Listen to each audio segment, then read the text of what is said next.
It is I, Countess Naravan Dracovin, Lord and Emperor of the Dracovin Empire, and welcome. It is time to continue my discussion of the campaign settings of Dungeons & Dragons, and of course, the one I started with, Spelljammer, D&D Adventures in Space. So let's continue where we left off. Now, we went on about a lot of what your players would be, what kind of creatures and societies you might meet. Let's talk about space itself, because you want to know about the actual space you'll be traveling in. It's an environment you should learn about. Now, it is the distance between the celestial bodies of the Spelljammer universe, between the planets you'll be traveling to.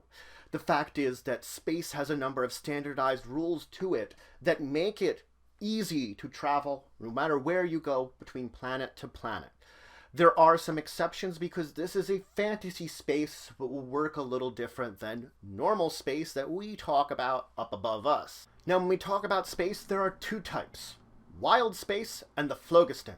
The wild space is everything within the crystal sphere. It's everything in between all these various planetoids that exist within the sphere. It's that vacuum in between everything. But the fact is, there are exceptions everywhere. Sometimes this space might not be quite a vacuum, might be something else entirely. And the fact is, even when we're in the normal sort of vacuum, it's not a true vacuum ever. There's always something there.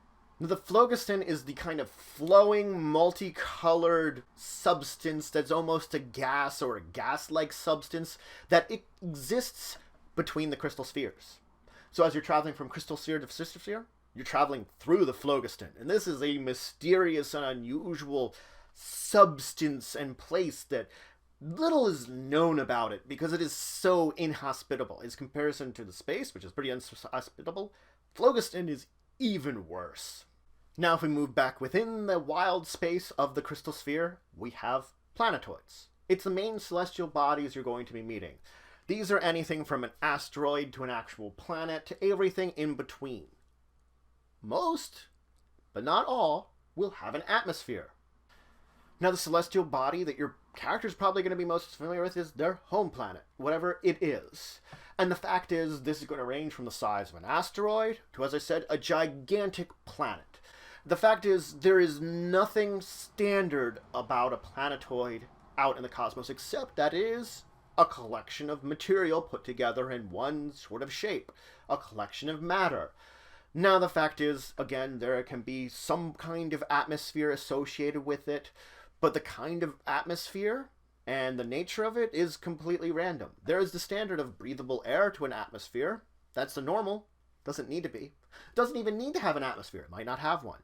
And the fact is that a sphere is the normal shape for a planetoid, but it's not the only one. Any kind of fantastical shape you can think of, from discs to rings to cubes, exist out there. There is no standard, truly, but most of them are spherical. So you can see there isn't an actual standard to a planetoid. You have some kind of collection of material of some kind of size, in some kind of shape, with more than likely some kind of atmosphere, which may or may not be breathable. Those are the standards you're working with. Now, there is another factor to this: depth of atmosphere. The size of your planetoid normally affects how deep the atmosphere is on this planet. And this is a regenerative atmosphere. Most of them have a regenerative atmosphere, meaning it will come back. It keeps up its breathableness. That depth isn't actually standard also. There is like a standard formula that this size, normally this depth of atmosphere, but again, because wild space is so vast, you're always going to find some kind of exception to this rule. Now, these planetary systems, they're, of course, encased in a crystal shell. The crystal shell itself is a mysterious substance similar to the way that we don't understand Phlogiston. We don't understand the material or the substance of the crystal shell itself. All that is basically observed is it separates out normal wild space and the Phlogiston. It's a barrier between them. But this is really a simplification of the material and the matter of the crystal shell itself. It is much more complex, but at that base level, it's a separator out between these two regions of space itself. But yes, the substance and origins of the crystal shell is just beyond anyone. Now, all celestial bodies in a crystal shell just float in the space there. Some of them kind of move about in orbits, but regardless, all of them have their just existence within this solar system of the crystal shell, the planetary system there. Now, if you are to, say, leave a planet, the first thing you're going to have to do is, of course, climb in the atmosphere. And the higher you go, the thinner the air is, the harder it is to breathe. Once you, though, reach a certain point, you leave the atmospheric level, basically the depth of the atmosphere of this planet that you were on. At that point in time, guess what? You can still breathe for a bit.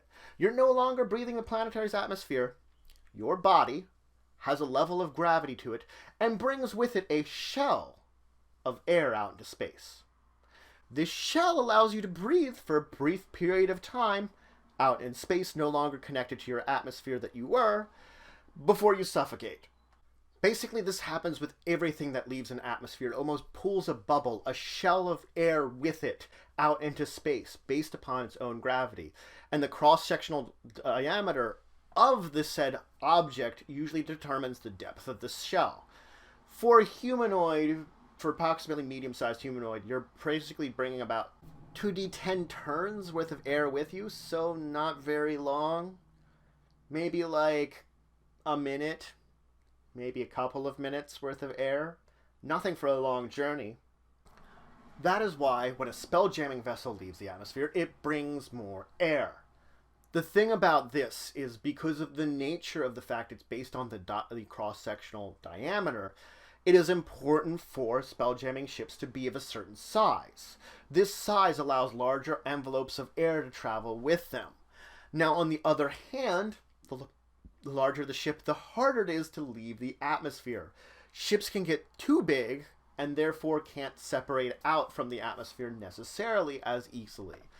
And especially with certain helm technology. The helm might not be able to support a ship of that size.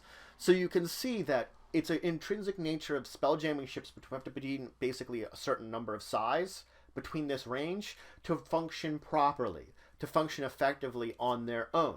Now, you could have smaller ships that are maybe made for docking or landfalls, things like that nature, which are not used for very long term, but for the ships themselves, they have this range of sizes that reflects this entire gravity plane, this gravity of bringing the bubble of air with them when leaving an atmosphere, reflected the ship. Now that's it for today. I talked about the basics of space.